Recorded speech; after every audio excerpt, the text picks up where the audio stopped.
Hey, everybody. I want to welcome you to another Soccer with Doug video podcast this time. We're going to speak with Miguel Gallardo of MLS, former Orlando City goalkeeper, about this weekend's match against DC United at Mercedes-Benz Stadium. It's scheduled for 7:30 with a 7:40 p.m. kickoff. As always, it'll be broadcast on Apple. I hope you'll continue to follow Soccer with Doug. I hope you'll subscribe to Soccer with Doug. Thank you. Philadelphia's style of trying to attack, trying to press, really fit well into what Atlanta United wants to do well, which is counterattack. How do you think that is going to work against a DC United team that is not going to press and not really going to try to pin Atlanta United back this weekend? Yeah, that's a great question. And then that's a question that I don't know that even Tata has the answer to. I think what we've seen in the first few matches is an Atlanta United that wants to have a little bit more of the ball. Mhm. Players in the middle looking to have a little bit more volume so they can eventually get Miguel Almiron, Latelat in good situations. But what you've seen against the Philadelphia game. Now, mind you, it's not the same Philadelphia Union that was in years past, because Right. even if you're a team that likes to press and the team breaks your press, you still had good defenders and fullbacks that made smart decisions, midfielders that covered ground for when the team broke your press. It's obviously not the same Philadelphia Union. They're missing key pieces like obviously Glesnes. To me, it's a Mhm. big one in terms of leadership. So I think that's a big key for Atlanta United. I like Alarsa. I think he's a player that can Mhm. help you, create some volume, break pressure, break lines when teams sit a little bit deeper. But ultimately, players like Miranchuk that are good in tight spaces.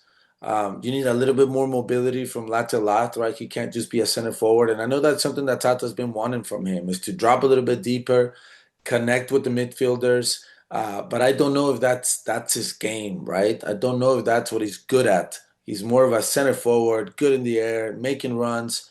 Um, so that's, I guess, that's the next part of the evolution for Tata Martino, how we are going to see his team built over the next couple of years. Because I think one thing he's been clear about is that he didn't build this team, Right. and and I know that people expect him to do great things because of the quality of each individual, but ultimately he didn't build this team. That team in 2018 was not the first year; it was the second year where he moved some pieces based on what he thought the team needed to play the way he wanted to play. One of the players, in addition to Galarza, that really impressed me in that last game was Baez. It was his two passes on the first goal and on the second goal that Yep. kind of sprung. They went from a half field set, a build up, to suddenly a counterattack like that, and really Yeah. surprised Philadelphia. What are you seeing from both him and Jakob on the other side that is giving you good vibes? Yeah.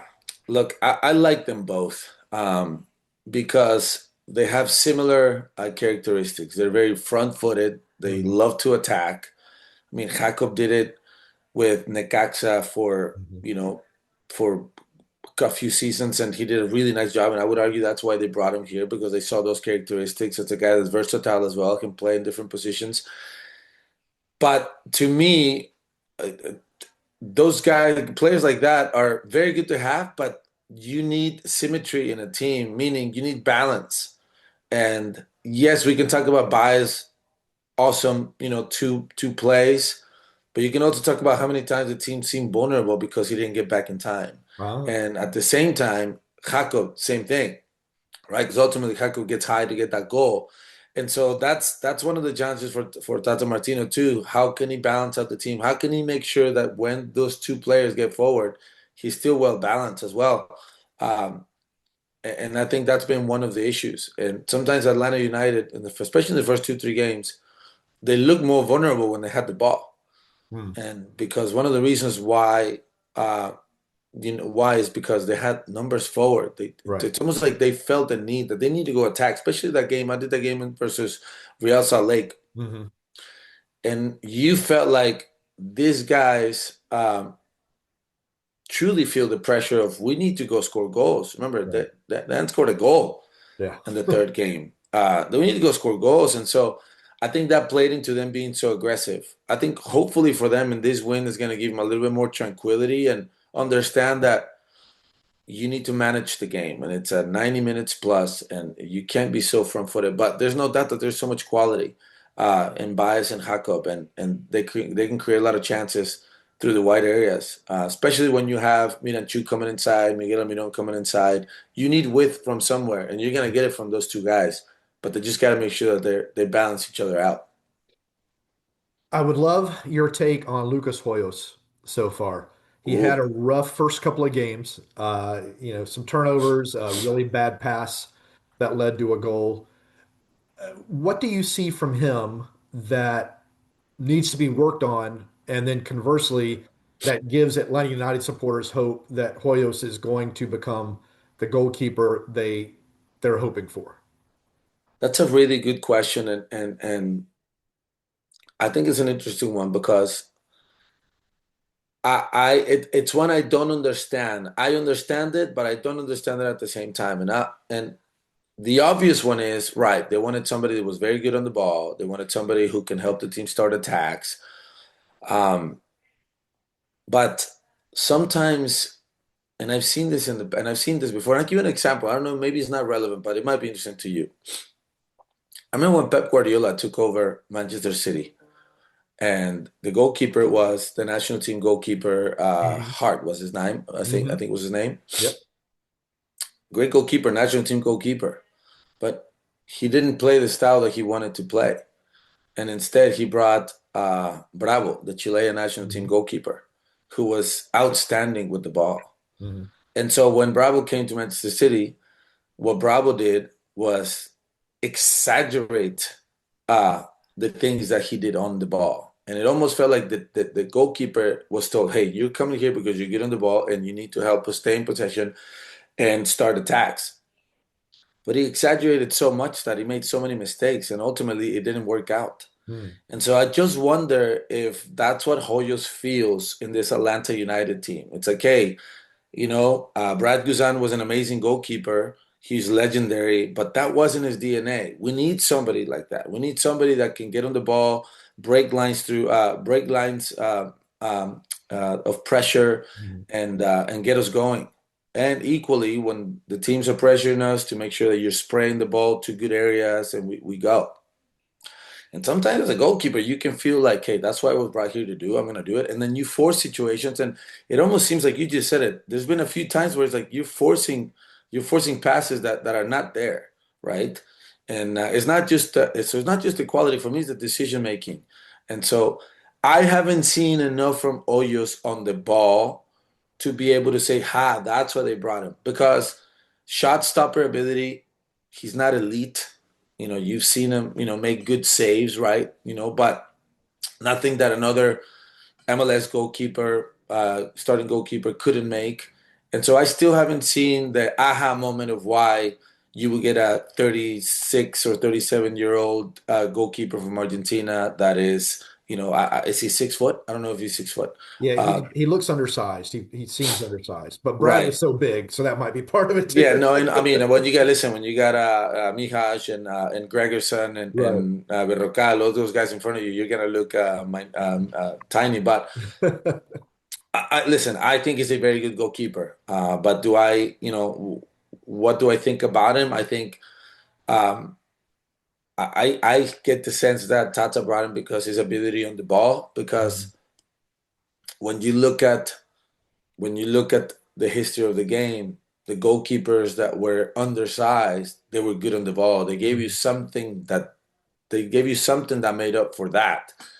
And more often than not, it was their ability to dominate the ball. Right. And I don't think that we've seen enough from Hoyos to be like, wow, that is the difference maker. Is it there? You can tell there's quality. Hopefully, as he settles more into the league, um, the team also settles as well because Right. right, Atlanta United hasn't started hot, so he's getting a lot of opportunities against them, and a lot of times counter-attacking opportunities, which it's something very difficult to defend as a goalkeeper. The easier thing for goalkeepers to make saves, and Mhm. there's no surprise, there's no coincidence that the last as far as I can think of, three goalkeepers of the year in Major League Soccer. They played for teams that sat in a low block and got peppered all the time, Mm. right? That's the easiest thing for a goalkeeper to do. That's the minimal, is to make saves. The hardest thing for a goalkeeper is to play for a team that plays aggressive, that plays in a high line, that you have to make decisions, that you have to stay connected to your line, that you have to go out of your box to intercept crosses or balls over the top. And that's what Atlanta United, has suffered over the last few games, and that's difficult for a goalkeeper. How can DC United hurt Atlanta United this weekend? Yeah, this is going to be a game of. I know that Atlanta United wants the ball, but at the same time, I think they understand that they're a better transition team at the moment, and so is DC United. So I'd almost see it as kind of like a hot potato Yeah, type of game. yeah. It's okay, we want the ball, but if you have it, we're fine with that. Um, Look, we know that DC United, talent-wise, is at a deficit compared to Atlanta United, but they've had a pretty good start, and they got a killer in the box in Baribo. I mean, Mhm. Baribo doesn't need a lot of chances, and he's a guy that creates great movement, and he can finish one time, left, right, headers. It doesn't matter. The guy's a fantastic finisher. Now he needs the service. He's not a guy that's going to create his own chances. So. Um, I think defensively for Atlanta United, you solve the problem of Baribo if you stop the players that can get him the ball, because he's at the mercy of crosses and through balls and all that. But yeah, it's gonna be interesting. They got a couple of interesting players, Peltola, the Brazilian, the couple of Brazilians that they have that are inconsistent, but any given day they can give you really good games. It's gonna be an interesting match for sure. And lastly, I wanted to ask you about Cooper Sanchez, Yeah, 17-year-old midfielder. Tata, after the Philadelphia win, I'm going to paraphrase, said it's rare to see a 17-year-old kind of see the game or read the game like he does. I'm curious what you're seeing from him and what is his ceiling? yeah. I mean, the ceiling, it's that's for him to tell us, right? Mm. But the reality is that he's a very talented kid. He seems mature. Um, I think he's learning a ton because of the situation as well, right? Because he came into an Atlanta United team that is full of talented pieces, but not necessarily a team that has shown to be cohesive Right. and together. And I'd argue that you learn the most from difficult situations. And I think that's the situation that he's in. There's no doubt in my mind that Atlanta United is gonna straighten the ship and they're going to be fine just because they have a quality coach and quality players, and it seems like he's finding, how things work. But he's good on the ball. He's technical. He can cover a ton of ground. Like I said, he doesn't get too excited in the Mhm. moment, in the big moments, right? And that's obviously a sign of maturity.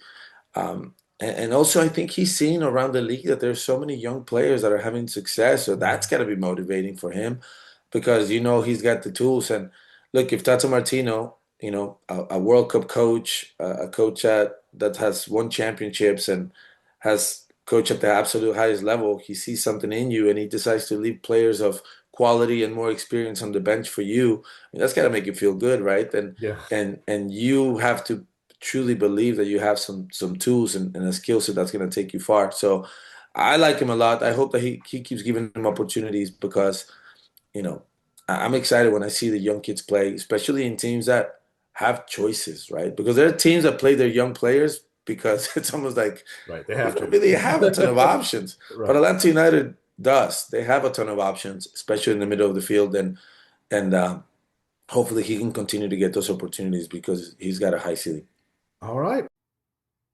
That wraps up another Soccer with Doug podcast, this time a video podcast with Apple's Miguel Gallardo, who previewed Saturday's game between Atlanta United and DC United at Mercedes-Benz Stadium.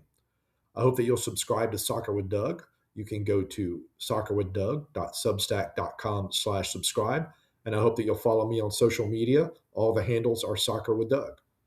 Thank you. And as always, hug your loved ones, communicate with your loved ones, and let's take care of each other. Till next time.